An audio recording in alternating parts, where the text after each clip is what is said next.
Shalom, jemaat dan sahabat Eka, selamat datang dan selamat beribadah di GBT Eklesia Keluarga Allah.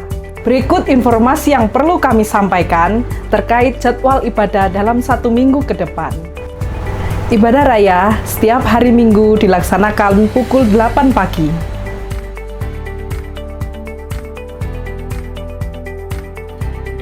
Ibadah sekolah minggu dilaksanakan pukul 8.30 pagi.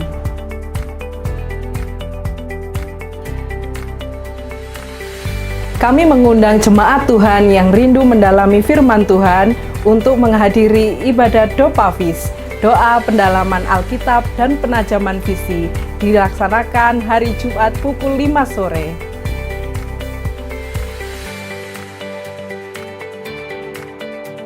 Kami mohon bantuan jemaat Eka untuk mendukung sosial media kami dengan cara like dan subscribe di sosial media kami GBT Eklesia.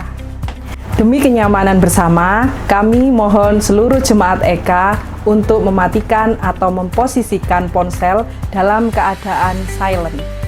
Sekian informasi yang dapat kami sampaikan. Terima kasih atas perhatiannya. Selamat beribadah dan Tuhan Yesus memberkati. Selamat pagi, Shalom. Belum dengar suaranya. Selamat pagi, Shalom.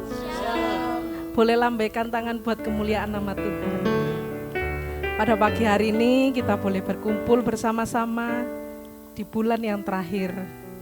Biarkanlah bulan ini menjadi bulan yang penuh kenangan. Mari Bapak Ibu kita siapkan hati kita untuk memuji muliakan nama Tuhan. Biarkanlah hanya nama Tuhanlah yang bertata dalam atas pujian kami.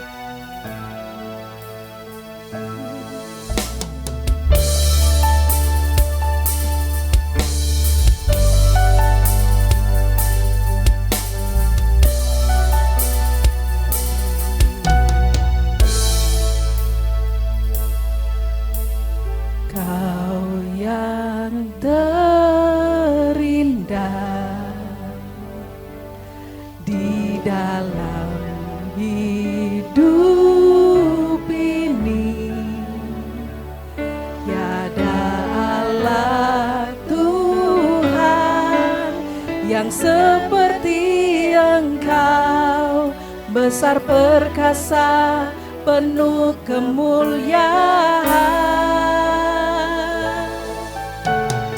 Kau yang termani di dalam hidup ini. Ku cinta kau lebih dari segalanya. Besar kasih setiamu kepadaku. Ku sembah kau ya Allahku. Ku tinggikan namamu selalu.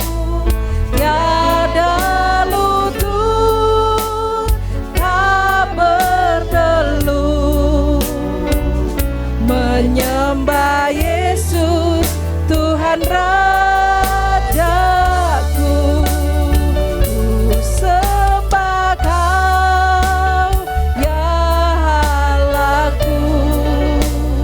Ku tinggikan namamu selalu. Semua lidah kan mengaku Engkaulah Yesus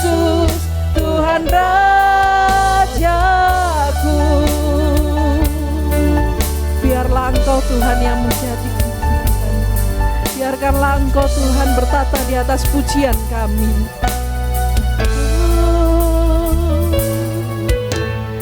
Kau yang terindah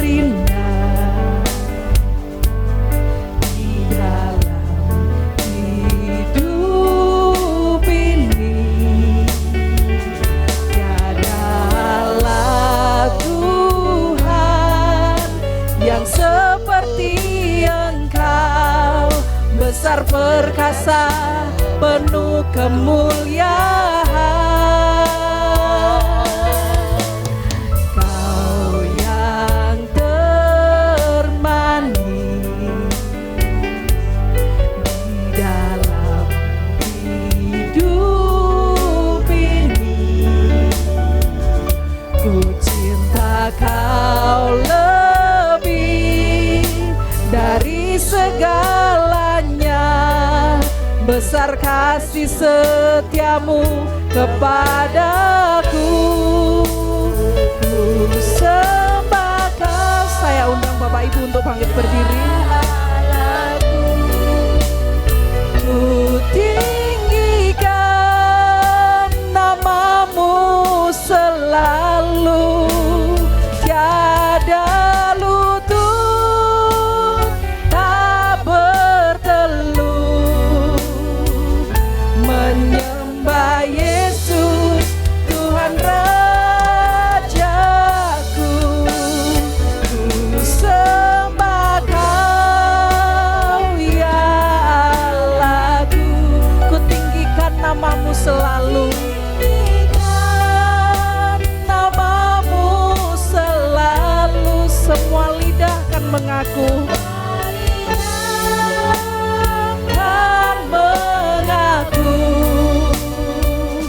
Engkaulah Yesus Tuhan Rajaku. Biarlah Engkau kami sembah.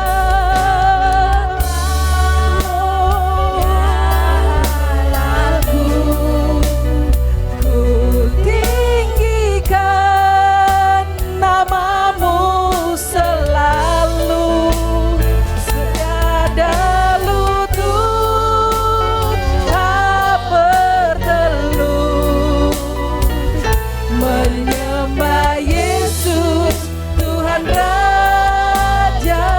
Ku sembah ya Allahku, ku tinggikan namamu selalu. Semua lidah akan mengaku, Engkaulah Yesus Tuhan Rajaku. Sembah Kau. Terima kasih Tuhan, penyertaan-Mu sungguh luar biasa. Sampai detik ini kami merasakan kasih-Mu Tuhan.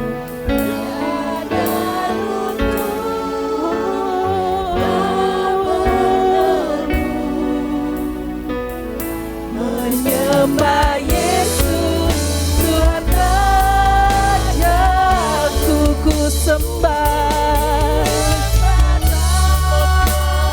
ya Allahku, ku tinggikan namamu selalu.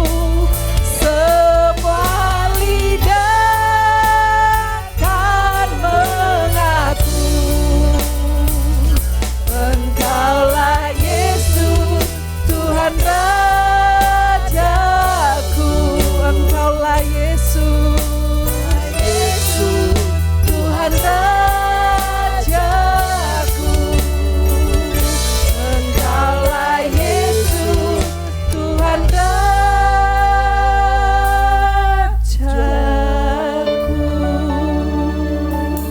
Kepada Bapak Yohanes kami persilahkan ke depan.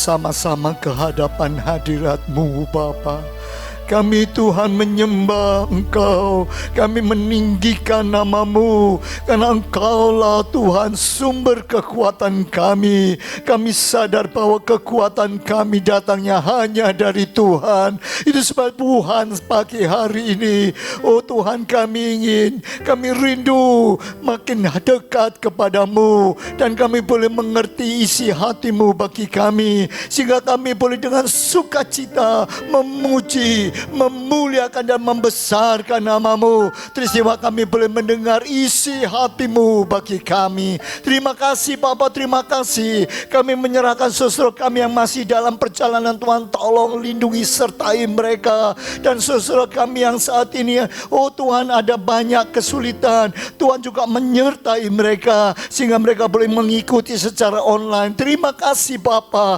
kami serahkan sepenuh dalam tangan-Mu, dan kami ingin memulai ibadah kami dengan pertolongan Tuhan di dalam nama Tuhan Yesus Kristus. Dan semua yang siap memuji Tuhan katakan amin.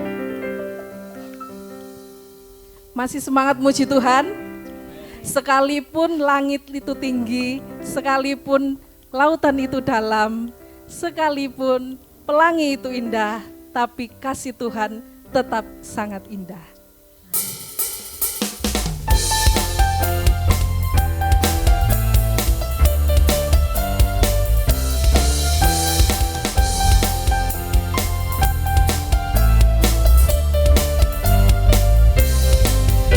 Setinggi-tingginya langit, lebih tinggi kasih Yesusku. Sedalam-dalam lautan, lebih dalam kasih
Tuhan.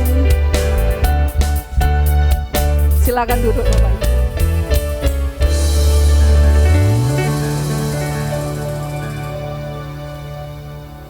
Tiba saatnya kita akan mendengarkan firman Tuhan. Mari kita siapkan hati dan pikiran kita. Biarkanlah firman Tuhan pada pagi hari ini akan menjadi rema dalam kehidupan kami.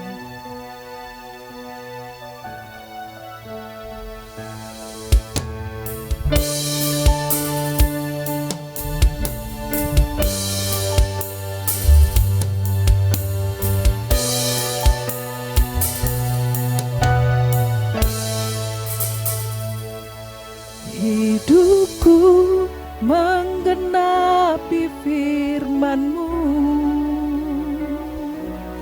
tanda mukjizat sertai tiap langkahku. Kau bersamaku di dalamku, jadi bukti kebesaran-Mu.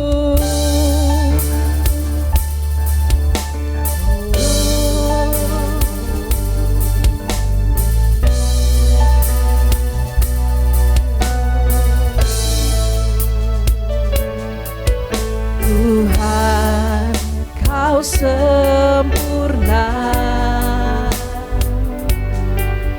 dalam rencana-Mu dan karya-Mu. Ku serahkan hidupku, murnikan dengan Roh-Mu. Tuhan, Kau sempurna dalam rencana-Mu dan karya-Mu. Ku serahkan hidupku, murnikan dengan Roh-Mu. Hidupku menggenapi firman-Mu, tanda mukjizat sertai tiap langkahku. Kau bersamaku di dalamku, jadi bukti kebesaran-Mu. Hidupku menggenapi firman-Mu. Saya undang Bapak Ibu untuk bangkit berdiri. Sertai tiap langkahku, Kau bersamaku di dalamku, jadi bukti kebesaran-Mu. Hidupku menggenapi firman-Mu, tanda mukjizat sertai tiap langkahku. Kau bersamaku di dalamku, jadi bukti kebesaran-Mu. Hidupku menggenapi firman-Mu,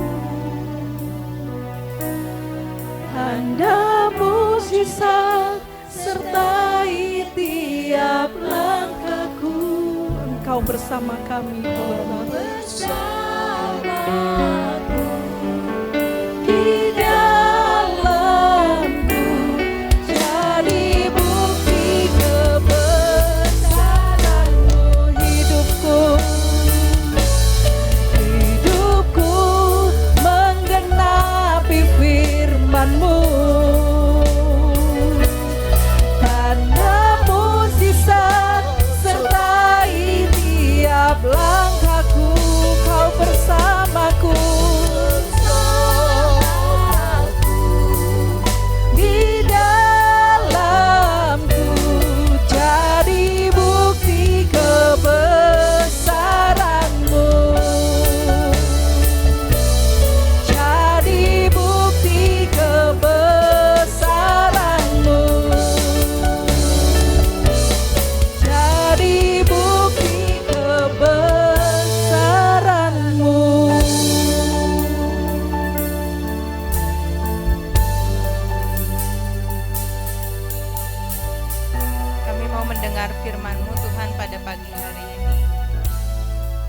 firman-Mu Tuhan.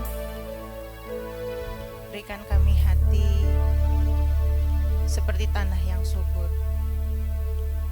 bukan tanah yang berbatu-batu. Lembutkan hati kami supaya firman-Mu itu betul-betul bisa masuk ke dalam hati dan jiwa kami, menembus pikiran dan hati kami, dan mengubahkan hidup kami. Terima kasih Bapa, di dalam nama Tuhan Yesus kami berdoa, amin. Silakan duduk. Kita buka Imamat 19 ayat yang kedua.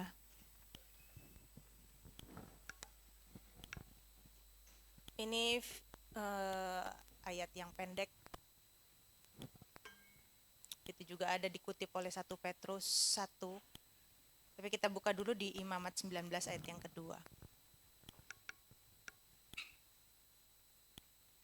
Imamat 19 ayat yang kedua. Berbicaralah kepada segenap jemaah Israel dan katakanlah kepada mereka. Ini firman Tuhan kepada Musa ya. Kuduslah kamu sebab aku, Yahweh Allahmu, kudus. Gampang dihafal ya. Yang bagian B, kuduslah kamu sebab aku, Yahweh Allahmu, kudus. Ya. Nah, Bapak Ibu Saudara, kalimat ini muncul kalau Bapak Ibu pegang Alkitab kertas ataupun misalnya Alkitab yang ada di tab, yang ada di Alkitab, yang ada di handphone maksud saya, yang ada di tab gitu ya. Kalau Bapak Ibu lihat di ayat-ayat sebelumnya, ini kan 19 ayat yang kedua ya.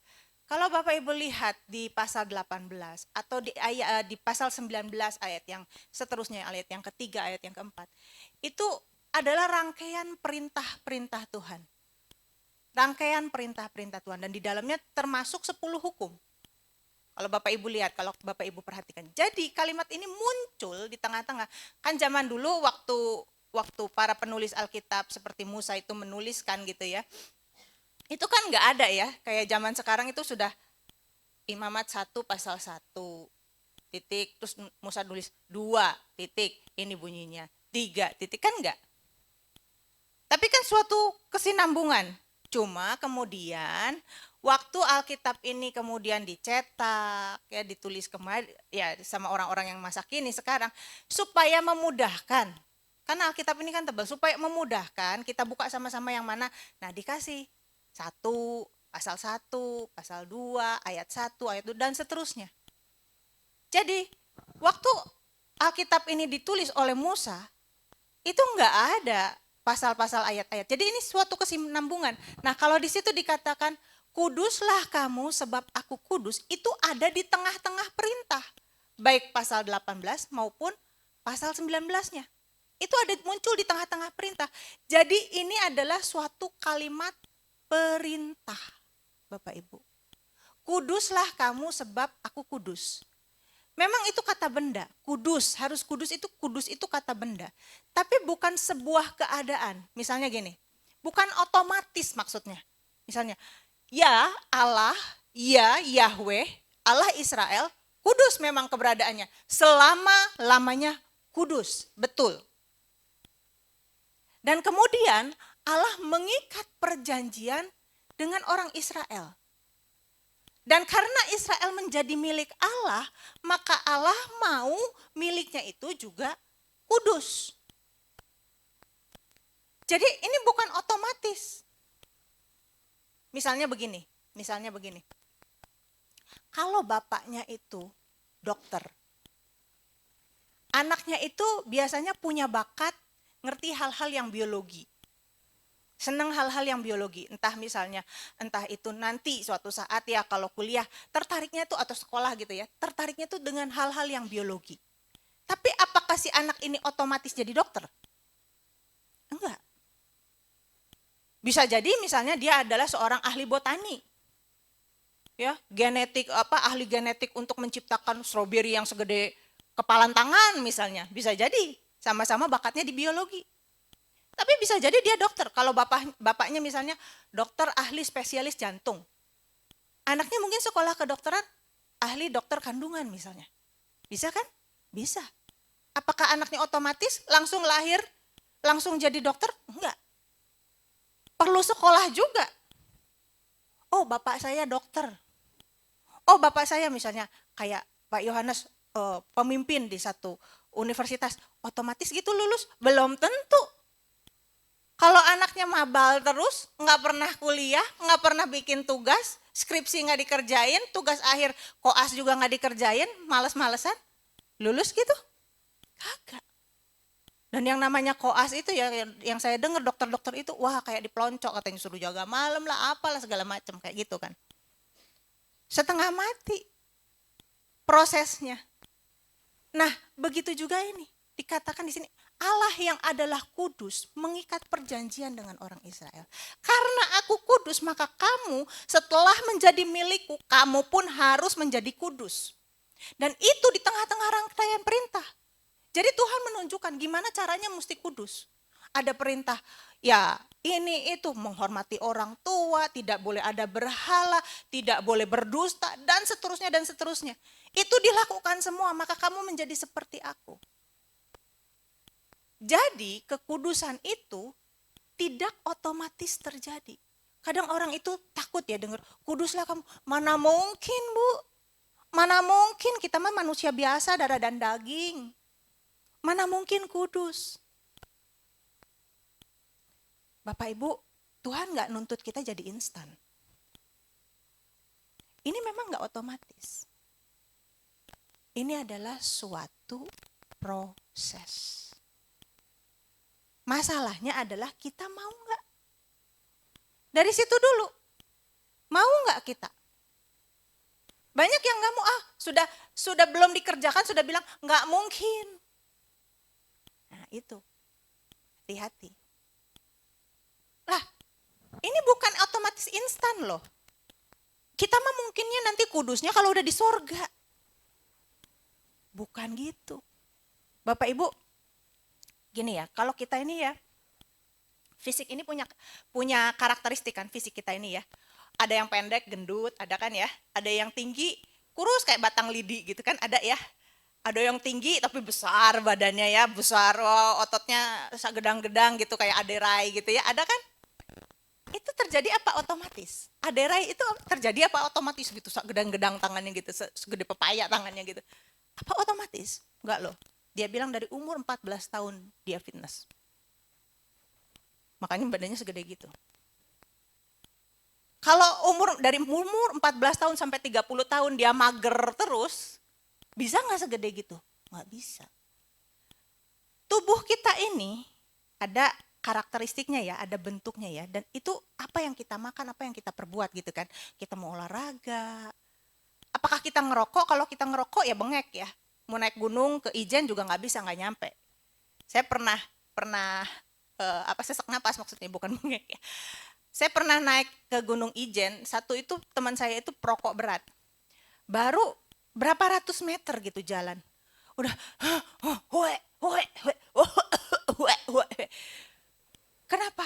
Aduh saya nggak kuat. Oh ya udah kamu tunggu aja di sini. Udah balik lagi deh ke bawah ke warung, nongkrong di situ, makan roti, makan indomie, minum kopi lah segala macam. Kita naik ya udah dadah gitu kan. Kenapa? Ya karena itu. Dari kecil gini terus kan.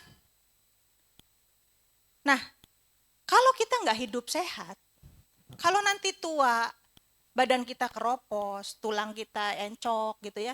Dari kecil misalnya kalau nulis ngeliatin HP, terus leher pegel. Ngeliatin HP terus sampai badan bungkuk gini. Sering ngeliatin, itu kan karakteristik tubuh kita itu kan kita bentuk sendiri. Dari kecil makannya samcam lah, jeroan lah. Nanti kalau udah agak-agak umur setengah tua gitu, 30, 40, kolesterol banyak. Susah kan ngebersihin darah kan? Susah. Jiwa kita juga begitu. Jiwa kita ini dibentuk. Dari kecil biasa mukulin temen. Wah, marah sedikit berkelahi di sekolah. Ya. Udah gede juga gitu. Ngumpat. Emosi dikeluarkan. Di jalan raya gitu ya, di jalan raya. Mobil kita atau sepeda motor kita dipotong, disalip. Wah, langsung kita marah, mengumpat, dikejar, dibales, dipotong lagi. Nah, kalau kita biasa dari kecil sampai tua tidak pernah mengendalikan emosi, maka sampai tua juga begitu. Pernah nggak ngelihat orang tua yang udah tuanya sih tua, tapi kekanak-kanakan? Pernah? Nggak bijaksana, nggak dewasa. Seharusnya tambah tua itu kan tambah bijaksana, tambah dewasa. Pernah? Kenapa? Ya karena nggak pernah merubah dirinya, nggak pernah mau memperbaiki dirinya. Satu, tubuh kita itu nggak otomatis, nggak instan kalau mau sehat. Jiwa kita jadi karakter yang bijaksana, yang baik, itu juga nggak otomatis. Kita latih setiap hari. Gimana kita melatih diri kita untuk sabar, gimana kita melatih diri kita untuk tepat berbicara, punya etika dan lain sebagainya, sopan, santun. Itu kan dididik dari kecil, nggak otomatis. Tapi kita semua berpikir, bukan kita semua, maaf. Tapi kebanyakan orang berpikir, oh nanti kita seenak-enaknya hidup di dunia, nanti otomatis masuk surga, kita suci, kita kudus. Tidak bisa begitu. Ketika kita masuk ke dalam kerajaan Allah, sampai satu akhir masa di dalam hidup kita Tuhan yang tentukan, ya kita semua dipanggil menghadap Dia. Tubuh kita ini rusak kan, busuk kan, dikubur kan, ada yang dikubur, ada yang dikremasi dan lain sebagainya. Tapi hilanglah tubuh kita. Yang sisa apa? Jiwa dan roh kita kan, dikasih tubuh yang baru kan.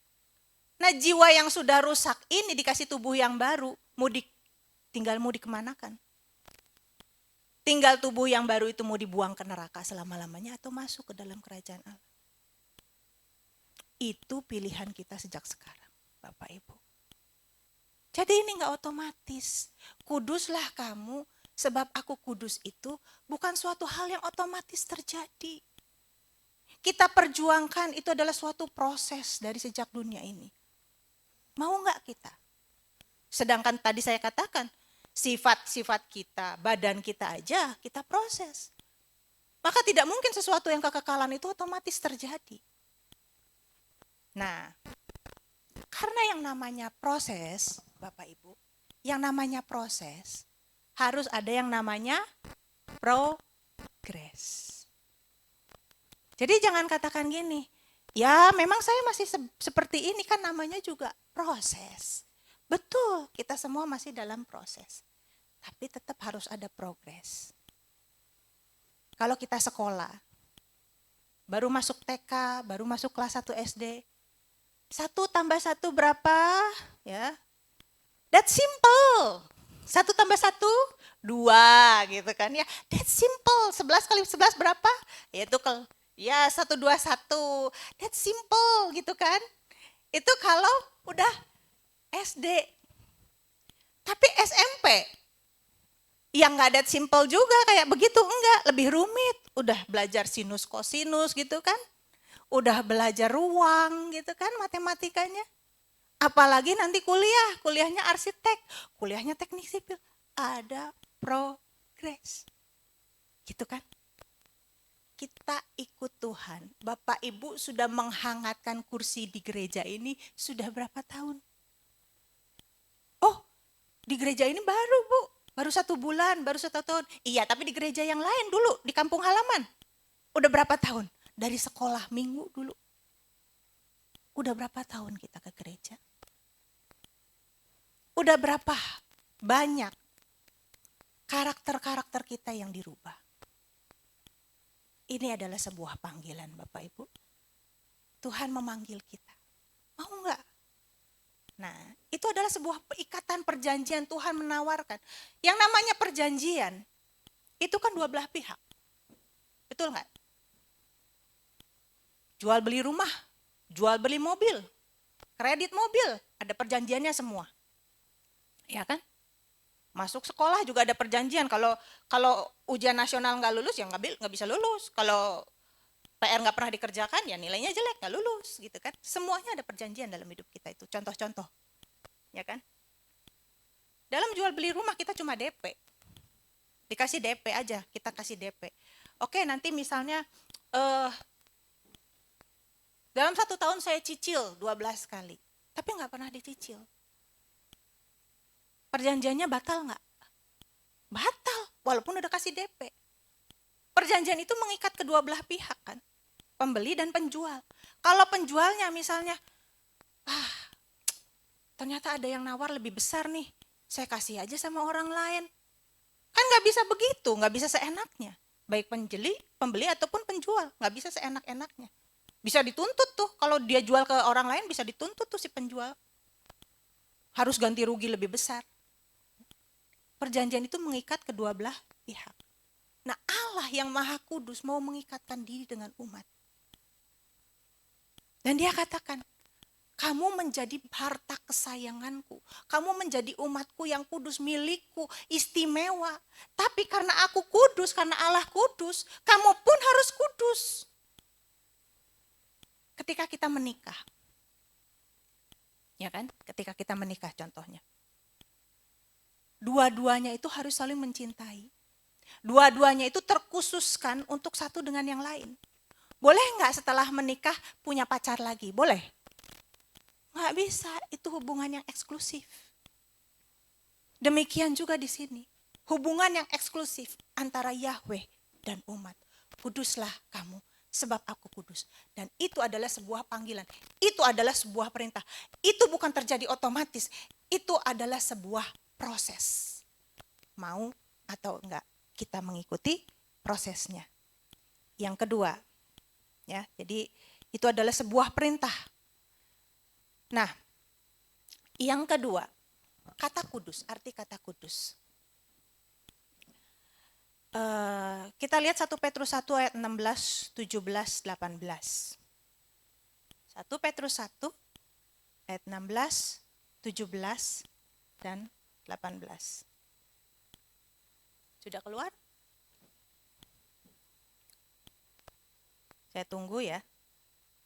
Terus saya bacakan aja. 1 Petrus 1, 16. Sebab ada tertulis, kuduslah kamu sebab aku kudus. Dan jika kamu menyebutnya Bapa, yaitu Dia yang tanpa memandang muka menghakimi semua orang menurut perbuatannya, maka hendaklah kamu hidup dalam ketakutan selama kamu menumpang di dunia ini. Sebab kamu tahu bahwa kamu telah ditebus dari cara hidupmu yang sia-sia yang kamu warisi dari nenek moyangmu. Itu bukan dengan barang yang fana, bukan pula dengan perak atau emas. Ya. Nah, di sini sama ya, Rasul Petrus mengutip apa yang ditulis oleh Musa. Kuduslah kamu sebab Yahweh Allahmu itu kudus.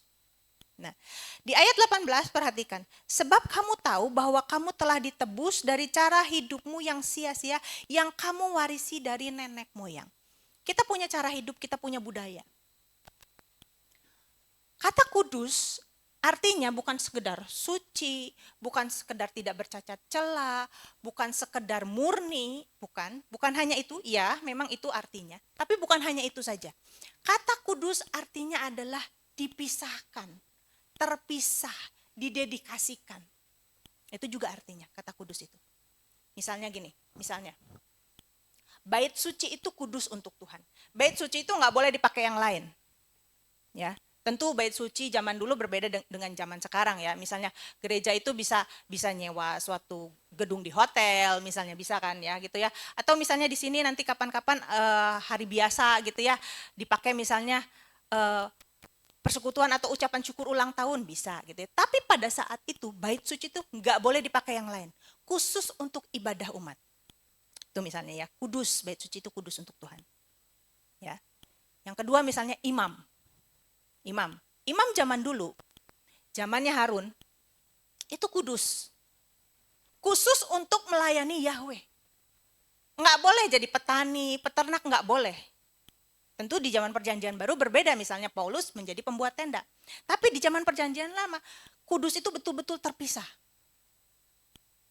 Imam itu khusus untuk melayani di bait suci. Contoh-contohnya seperti itu. Jadi kudus itu memang betul-betul terpisah untuk digunakan, didedikasikan. Nah, di sini panggilan Allah buat umatnya itu apa? Orang Israel itu hidup di tengah-tengah bangsa-bangsa yang lain. Karena Allah itu kudus, Allah itu berbeda dari ilahnya bangsa-bangsa lain. Ilahnya bangsa-bangsa lain mungkin satu misalnya ya, ada penguasa angin.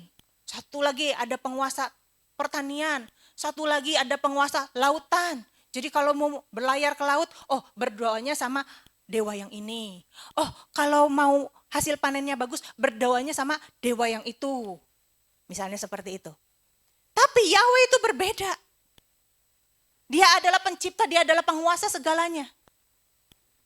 Nah, demikian juga umat Israel harus berbeda dari bangsa-bangsa di sekitarnya.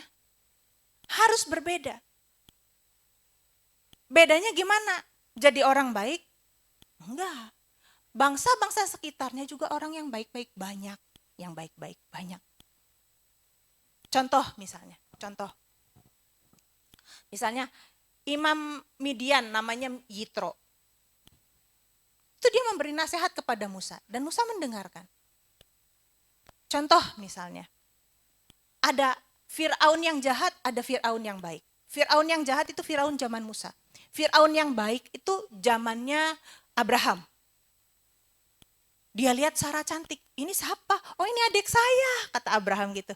Adik, boleh dong buat aku. Iya bolehlah gitu, daripada leher gue dipotong gitu kan. Abraham pikir gitu kan. Udah gitu dia entah dapat mimpi, entah gimana. Terus adalah bencana. Suruh cari tahu. Ahli-ahli nujumnya, pendeta-pendetanya suruh cari tahu. Raja, ini gara-gara raja mengambil perempuan itu. Itu adalah istri orang. Wah, istri orang? Wah, gak boleh. Gitu kan? Ya kan? Ada nilai-nilai yang baik. Ngambil istri orang gak boleh, kembaliin lagi. Lu gak bilang-bilang kalau ini istri lu? Kan gue bisa celaka, gitu kan? Fir'aun yang baik. Jadi ada nilai-nilai kebaikan di bangsa-bangsa lain. Coba kita lihat agama-agama lain. Kita lihat ada nilai-nilai kebaikan di antara agama-agama lain. Orang Buddha, kalau bencana, itu yayasan Buddha Suci, itu paling duluan. Tanpa promosi di TV lah, pasang spanduk, foto, masukin Instagram, dan tanpa begitu dia langsung duluan. Ya kan? Kebaikan. So gimana orang Kristen? Kalau orang Kristen secara moral umum aja belum baik, apa yang benar menurut standar moral umum aja belum dilakukan, jangan ngaku Kristen, malu-maluin. Jangan harap masuk ke dalam kerajaan surga, emperenya pun enggak. Jadi orang Kristen itu, umat Allah itu bukan sekedar baik. Baik itu bisa dilakukan oleh bangsa-bangsa lain. Tetapi berbeda dari dunia ini. Dikatakan tadi oleh Petrus, kamu itu sudah mewarisi cara hidup dari nenek moyang. Yang kamu warisi. Susah, kita tuh punya cara hidup dari nenek moyang. Misalnya gini, gak apa-apalah, yang penting aku gak ngerugiin orang lain. Betul gak? Gak apa-apalah begini, asal aku gak ngerugiin orang lain misalnya. Gak apa-apa kok aku nonton video porno. Toh aku gak ngerugiin orang lain, internet juga aku beli sendiri. Tapi itu berkenan gak di hadapan Tuhan? Berkenan gak? Ketika mata kita melihat sesuatu, Tuhan ada di dalam kita. Kita bawa Tuhan ngelihat seperti itu. Berkenan gak? Jangan mengikuti pola dunia ini. Ada lagi misalnya ya. Sekarang ini zamannya media sosial. Orang dengan gampang, kalau ada apa-apa ikutan ngebully. Orang dengan gampang nulis. Orang dengan gampang menghujat tanpa tahu benar atau enggaknya. Kita dengan gampang ngomong, kita dengan gampang pakai jari-jari kita. Kita terbiasa dengan cara hidup yang kita warisi di dunia ini. Tapi umat Allah dipanggil bukan untuk sekedar jadi baik, tapi jadi excellent. Berbeda dengan dunia ini. Cara kita bicara, cara kita berpikir, cara kita bertindak, berperasaan. Cara kita hidup di tengah-tengah dunia ini harus berbeda. Itu yang namanya kudus. Dipisahkan, didedikasikan untuk Allah. So, apakah kita punya perasaan? Ini seperti yang Tuhan mau. Tuhan ingin perasaan kita selaras dengan perasaannya. Pikiran kita selaras dengan pikirannya. Mulut kita, perkataan kita selaras dengannya. Tapi masalahnya, kita lebih senang memanjakan perasaan kita. Ketika kita tersinggung, ketika kita sakit hati, kita simpen itu baik-baik. Sayang kalau dibuang. Apakah Tuhan berkenan menyimpan perasaan kita, menyimpan perasaan sakit hati? Bahkan itu merusak diri kita sendiri loh. Orang yang sakit hati, yang pahit begitu rupa disimpan, itu bisa timbul penyakit-penyakit. Entah sesak napas, entah alergi, autoimun, bahkan kanker. Kita merusak diri kita sendiri. Tuhan ingin seluruh hidup kita itu kudus. Berbeda dari dunia ini. Tapi kan aku gak nyakitin dia, dia nyakitin aku. Iya, tapi menyimpan sampah, menyimpan rasa sakit, itu pun tidak berkenan di hadapan Tuhan. Mengampuni itu bukan membebaskan orang yang bersalah pada kita kok. Bapak Ibu, kalau Bapak Ibu punya sakit hati, mengampuni itu membebaskan diri kita sendiri. Mengampuni itu bukan memberikan anugerah kepada orang lain, bukan. Pertama-tama mengampuni itu memberikan anugerah kepada diri kita sendiri. Orang lain biar urusannya Tuhan.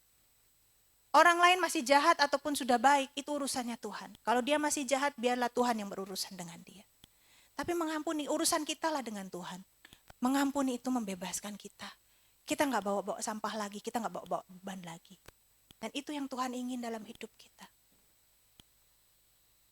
Kudus. Tuhan ingin kita memiliki integritas, tidak kompromi. Ya. Misalnya, seringkali korbanin sedikit integritas nggak apa-apa lah.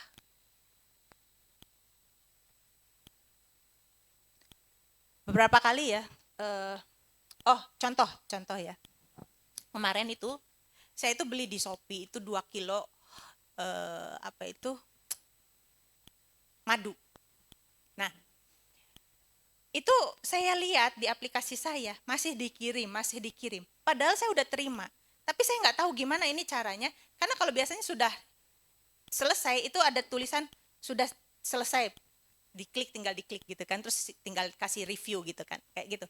Nah ini tapi statusnya sudah lagi dikirim gitu, padahal barang sudah saya terima. Saya bingung mau diapain ini, karena nggak ada klik untuk sudah selesai gitu. Terus sampai satu saat itu berapa hari kemudian, mungkin seminggu, kurirnya tuh WA saya. Kurirnya WA saya. Bu, barang ini sudah diterima. Sudah, saya bilang gitu. Sudah, Mas, berapa hari yang lalu. Dah, terus udah gitu, saya akhirnya chat sama tokonya. Saya bilang, barang ini sudah saya terima, tapi di aplikasi sedang dikirim. Terus dia bilang, coba hubungi Abja ke Shopee. Saya hubungi ke Shopee, saya bilang barang ini sudah diterima. Dan yang jawab adalah AI, mesin, otomatis. Aduh, bingung saya, udah deh, saya tinggalin. Akhirnya setelah 1 bulan, disitu dibilang dibatalkan dan dana dikembalikan. Saya chat lagi tokonya, sebetulnya itu untung dong buat saya. Saya chat lagi tokonya, ini barang ini sudah lama saya terima tepat waktu. Kenapa saya dikasih bonus? Karena barangnya nggak diterima, biasanya dikasih bonus 10.000 gitu kan ya. Dan saya juga uang saya dikembalikan. Itu sistemnya Shopee. Coba hubungi Shopee. Saya sudah hubungi Shopee, saya bilang gitu. Terus udah gitu saya bilang, lah kalau kayak begini saya terima barang gratisan dong. Kami tidak bisa melakukan apa-apa. Loh, saya heran. Saya yang customer, Saya yang untung, toko yang rugi, kok saya yang harus repot, saya bilang gitu. Terus akhirnya saya hubungi Shopee gitu ya. Ini sudah saya terima. Masih keluarnya chat AI lagi. Ya, kami paham bahwa barang sudah diterima, tetapi sistem bla bla bla. Saya bingung, saya mesti gimana lagi.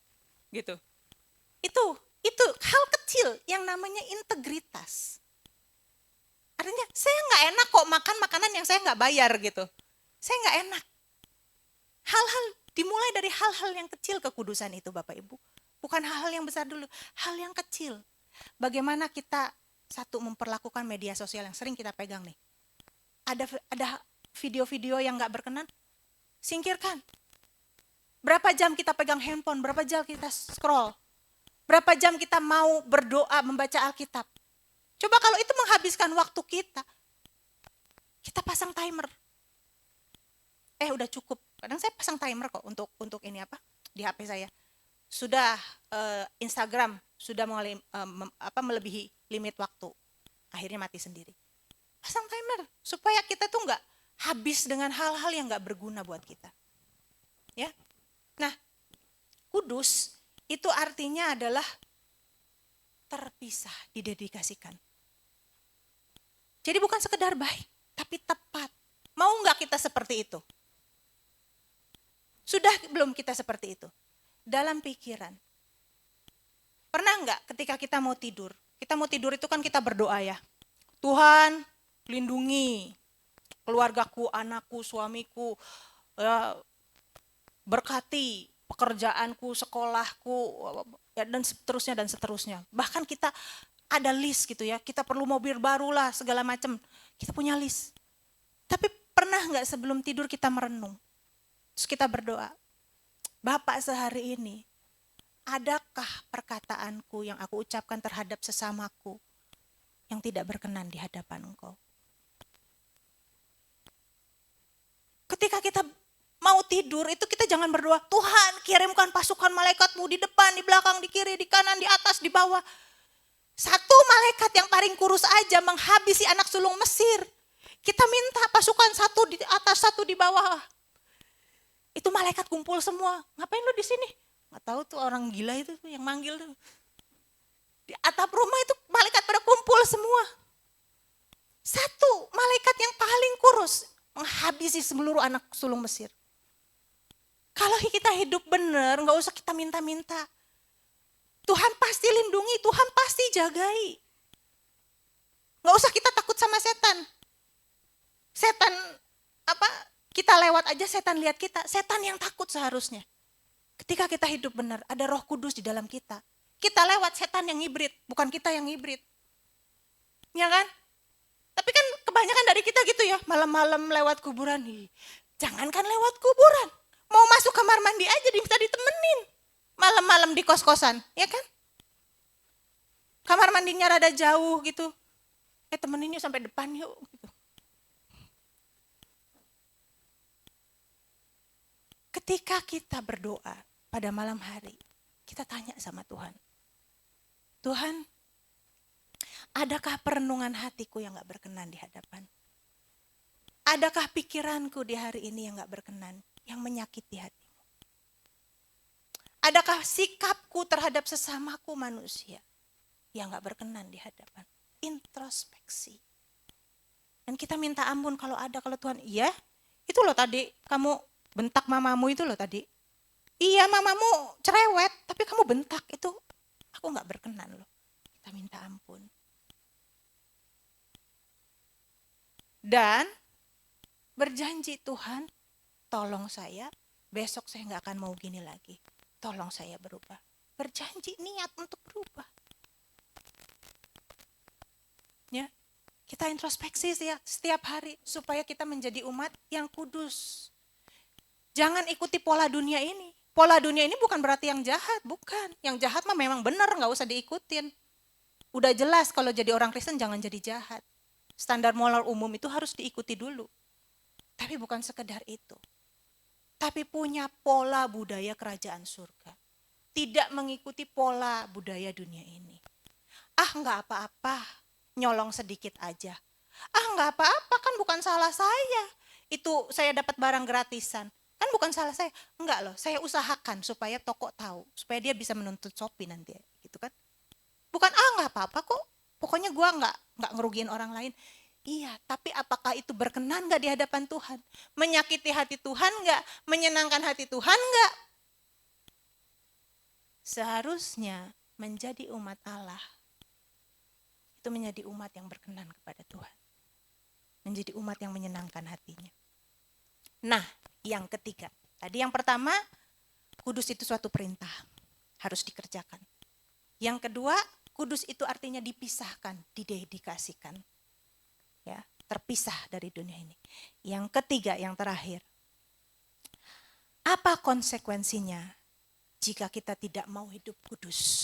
Tadi di 1 Petrus 1 ayat 16 dan 17 dikatakan demikian. Rasul Petrus berkata, sebab ada tertulis, ya, dia mengutip Musa, kuduslah kamu sebab aku kudus. Ayat 17.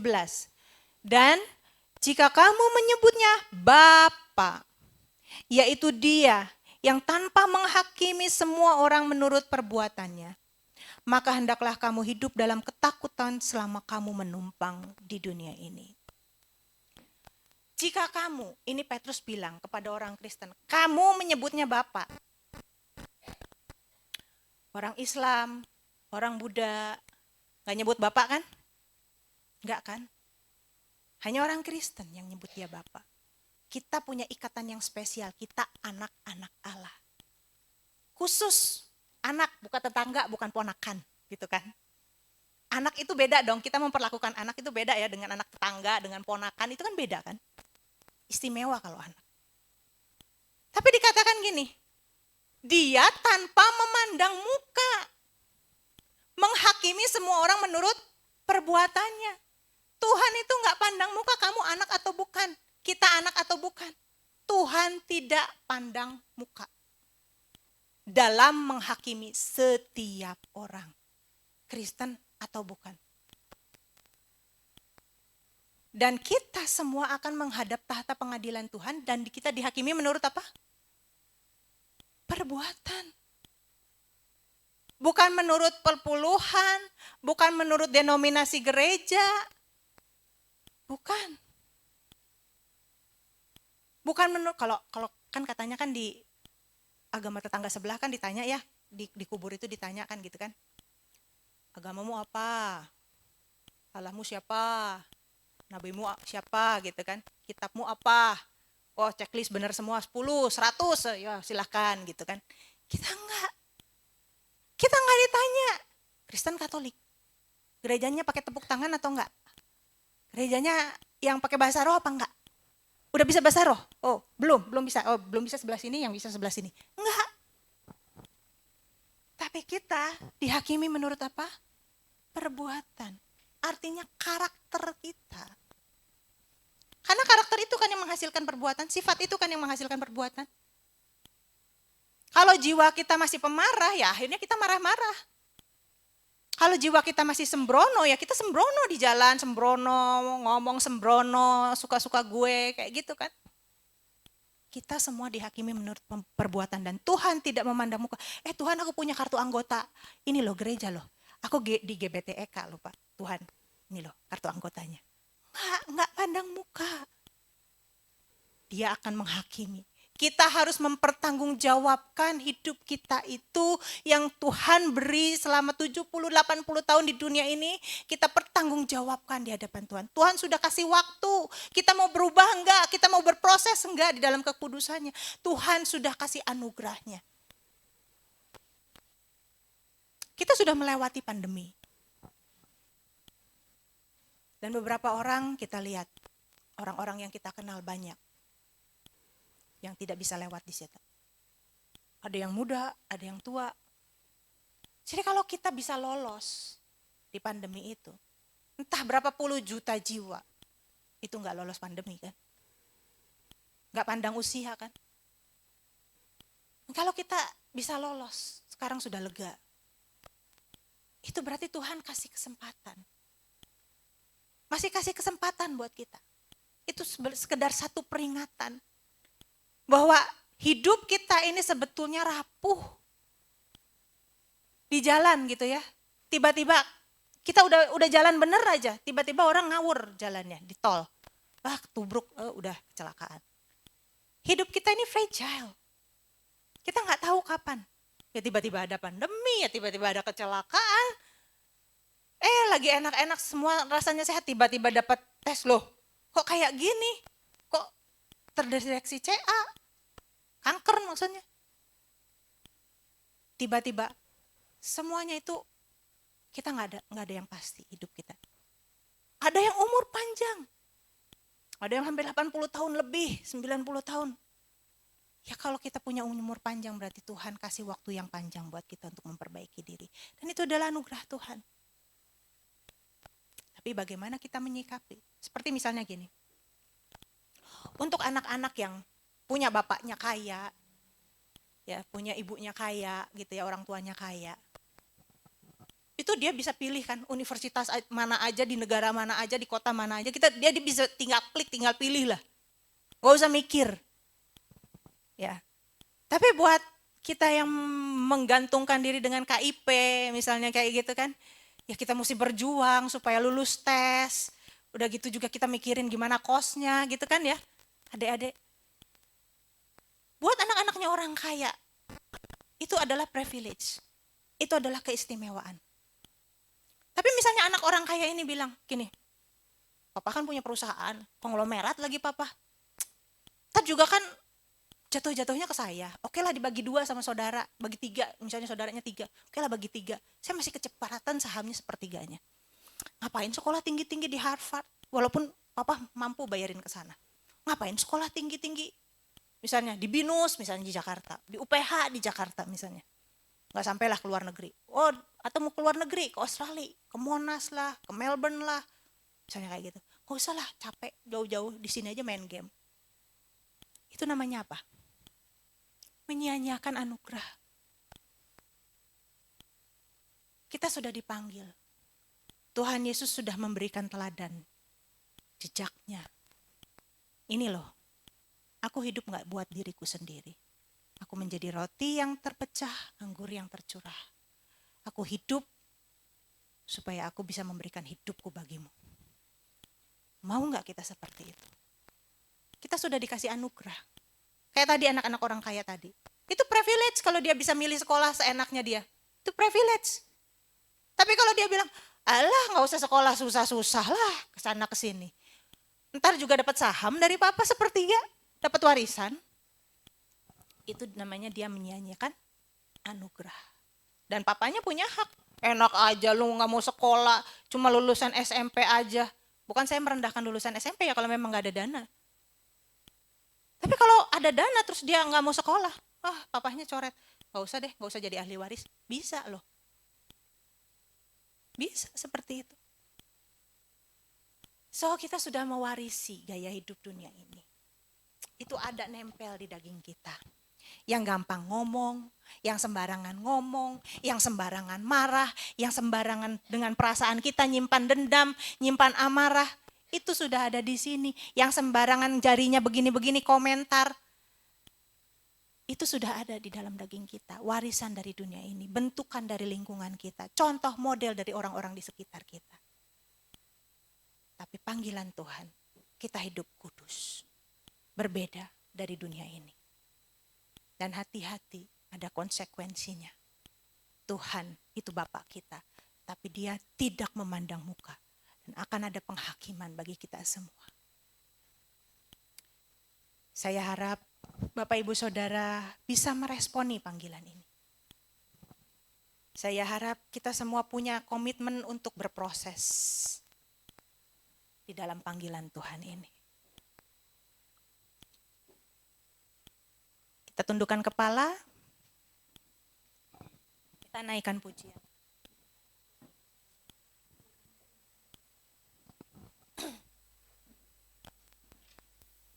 Kalau selama ini hidup kita introspeksi, kita evaluasi diri kita masing-masing. Tuhan, adakah pikiranku selama ini yang tidak berkenan di hadapan-Mu? Adakah selama ini sikapku terhadap orang tuaku, terhadap anakku, terhadap sesamaku yang tidak berkenan di hadapan-Mu. Kita ambil waktu. Yuk kita mau perbaiki diri. Kita mau berubah. Tuhan, ku mau menyenangkan-Mu. Tuhan, bentuklah hati ini. Jadikan ini doa yang sungguh-sungguh. Jadi bejana untuk hormat-Mu. Cemerlang bagai emas murni. Sekali lagi, Tuhan, ku mau menyenangkan. Tuhan, ku mau menyenangkan-Mu. Dari hati yang terdalam yuk. Mau gak kita menyenangkan Tuhan? Bentuklah hati ini. Kalau Dia sudah baik kepada kita, kasih anugerahnya menebus kita, berkat-berkatnya kita nikmati setiap hari. Apa balasan kita kepadanya selain kita menyenangkan Dia? Bagai emas murni. Sekali lagi, Tuhan, ajar kami menyenangkan. Tuhan, ku serahkan hatiku. Semua ku berikan padamu. Gak ada yang tersisa lagi. Semua ego kita, ku berikan rasa sakit kita, padamu. semua lepaskan. Kuduskan hingga tulus. Satu tujuan hidup kita menyenangkan Tuhan. Itu aja. Agar aku menyenangkan-Mu. Menyenangkan-Mu, senangkan-Mu. Hanya itu kerinduanku. Menyenangkan-Mu, menyenangkan-Mu, senangkan hati-Mu. Hanya itu Sekali lagi, Tuhan, ku mau menyenangkan. Tuhan, ku mau menyenangkan-Mu. Dari hati yang terdalam ya Bapak Ibu ya. Jadikan ini doa. Bentuklah hati. Jadikan ini permohonan kita. Bukan hanya memohon berkat-berkat jasmani saja, tapi memohon supaya Tuhan merubah hidup kita. Cemerlang bagai emas murni. Serahkan hidup kita ke hadapan kaki-Mu. Tuhan, Segala ego kita, hatiku. keakuan diri kita, Semua ku berikan padamu. Kuduskan hingga tulus selalu. Agar aku menyenangkan. mari kita bangkit berdiri menyenangkan-Mu. Menyenangkan-Mu. Ini kerinduan kami Tuhan. Ini kerinduan kami Bapa. Hanya itu kerinduanku.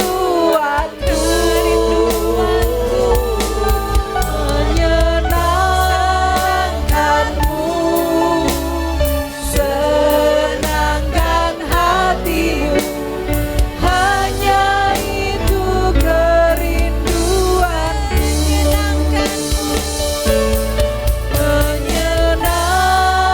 Menyenangkan-Mu, senangkan-Mu. Hanya itu kerinduanku.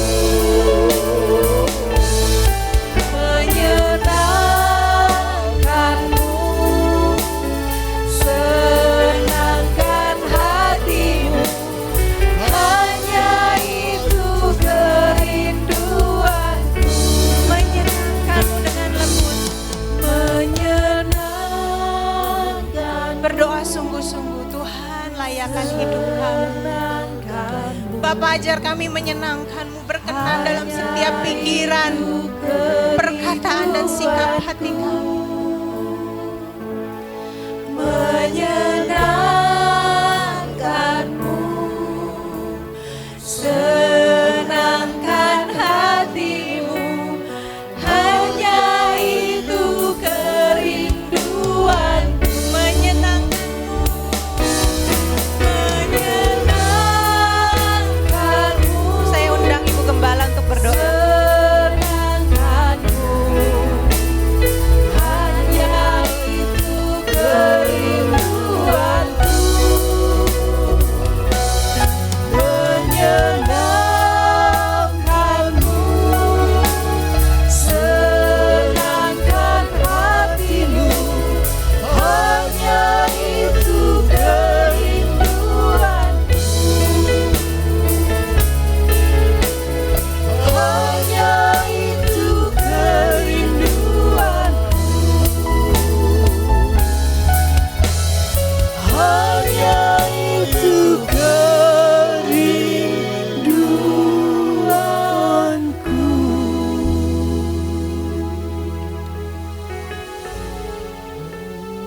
Benar Tuhan, seperti lagu yang kami nyanyikan, kami rindu, kami benar-benar rindu untuk bisa menyenangkan hati-Mu Bapa. Namun seringkali yang terjadi, kami lebih sering menyenangkan hati kami sendiri daripada menyenangkan hati-Mu.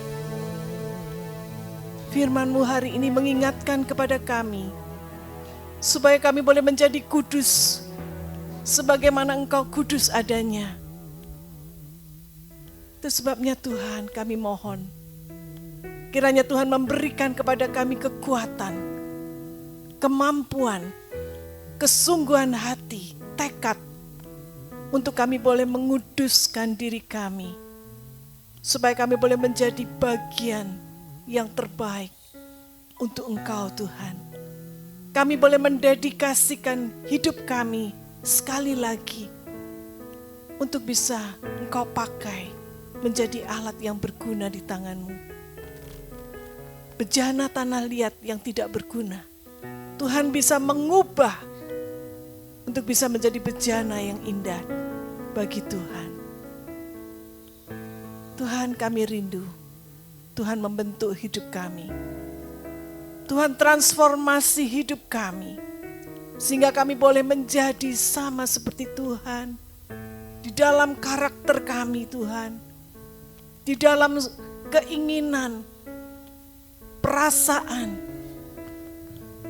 apapun yang ada dalam hidup kami. Biarlah ini menjadi doa kami. Dan berikan kami kemampuan Tuhan untuk melakukannya. Terima kasih untuk firman-Mu. Engkau berkati hamba-Mu yang sudah menjadi penyalur berkat bagi kami semua. Engkau pakai hidupnya untuk kemuliaan nama Tuhan. Boleh melayani banyak jiwa sehingga nama Tuhan dipermuliakan. Berkati keluarganya juga. Terima kasih Bapa. Berkati setiap kami yang sudah mendengar kebenaran firman-Mu dan menyimpan dalam hati kami dan melakukannya. Berikan kami Tuhan Roh Kudus, supaya kami boleh berjalan seturut kehendak-Mu. Inilah yang menjadi doa kami. Dan doa kami ini kami panjatkan di dalam nama Tuhan Yesus Kristus, yang menjadi juru selamat dan perantara kami. Setiap kita yang percaya katakan, amin. Terima kasih.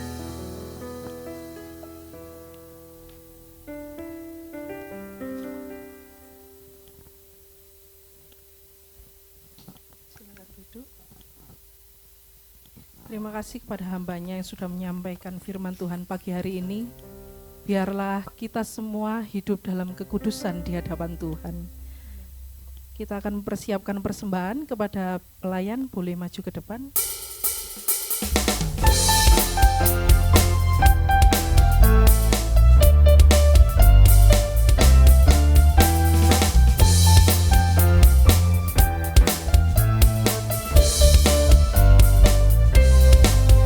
Setinggi-tingginya langit, lebih tinggi kasih Yesusku. Sedalam-dalam lautan, lebih dalam kasih Yesusku. Seindah-indah pelangi, lebih indah kasih Yesusku. Kasih Yesus, oh kasih Yesus, mengalahkan segalanya. Kasih Yesus, oh kasih Yesus, mengalahkan segalanya. Saya undang bangkit berdiri Bapak Ibu. Lebih tinggi kasih Yesusku. Sedalam-dalam lautan, lebih dalam kasih Yesusku. Seindah-indah pelangi, lebih indah kasih Yesusku. Kasih Yesus, oh kasih Yesus, mengalahkan segalanya. Kasih Yesus, oh kasih Yesus, mengalahkan segalanya. Mengalahkan segalanya. Mengalahkan segalanya. Kepada Bapak Yohanes.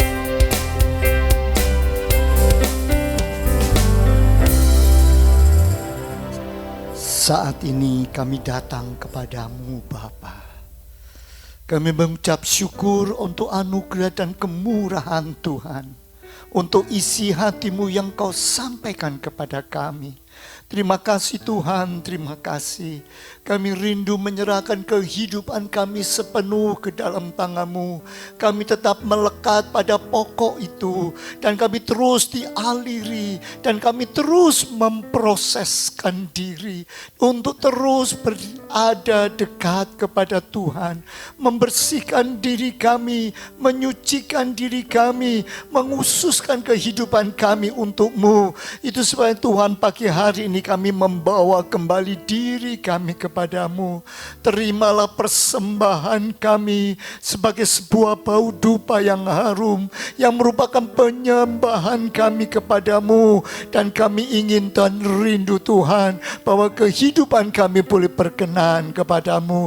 Terima kasih Bapa, terima kasih. Saat ini kami teringat beberapa saudara-saudara kami, oh Tuhan, yang memerlukan dukungan doa, yang mereka saat ini sedang lemah tubuhnya, baik di rumah sakit. Kami mau menyerahkan mereka sepenuhnya dalam tangan-Mu. Mari Tuhan jamah kehidupan mereka, sehingga mereka dapat kekuatan dan pertolongan daripada Tuhan. Terima kasih Bapa, terima kasih. Kami juga berdoa untuk saudara kami yang saat ini belum bisa beribadah bersama. Oh Tuhan, karena tugas, karena pelayanan, karena mereka Tuhan masih harus menyelesaikan hal-hal yang penting dan perlu. Kami serahkan mereka juga, Tuhan, menyertai mereka juga dimanapun mereka berada, sehingga mereka boleh dapat kekuatan dan pertolongan Tuhan. Bahkan kami mau menyerahkan seluruh sidang jemaat-Mu, dan kami yakin percaya Engkau yang sudah memberkati kami dengan firman-Mu, Engkau juga akan memberikan kekuatan kepada kami untuk menjalani hidup ini bersama dengan Tuhan. Itu sebabnya saudaraku sekalian, arahkanlah hatimu dan tanganmu. Datanglah kepada Tuhan. Terimalah berkat Allah, kasih karunia daripada Allah Bapa, kecintaan daripada Tuhan Yesus, dan penyertaan Roh Kudus menyertai kehidupanmu, menyertai pekerjaanmu, menyertai studimu, menyertai rumah tanggamu, menyertai segala pertanian yang kamu usahakan, dan semua upaya berkat Tuhan limpah dalam kehidupanmu. Terimalah berkat Allah di dalam nama Tuhan Yesus Kristus. Dan semua ini berkati Tuhan katakan amin. Kasih karunia dan damai sejahtera dari Allah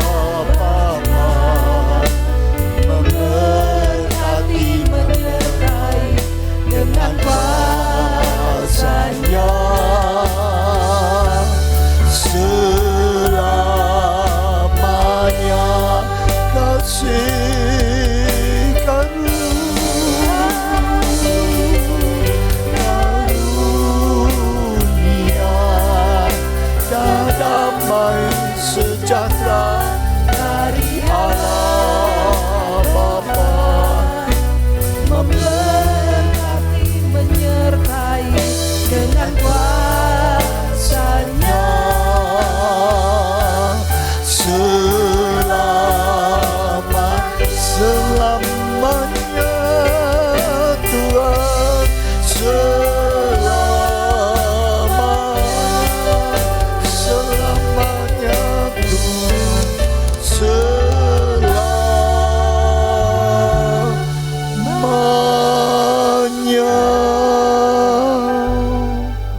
Mari kita mendudukkan hati dan mengambil saat teduh, merenungkan kebenaran firman Tuhan, dan berkomitmen untuk melakukannya dalam hidup ini.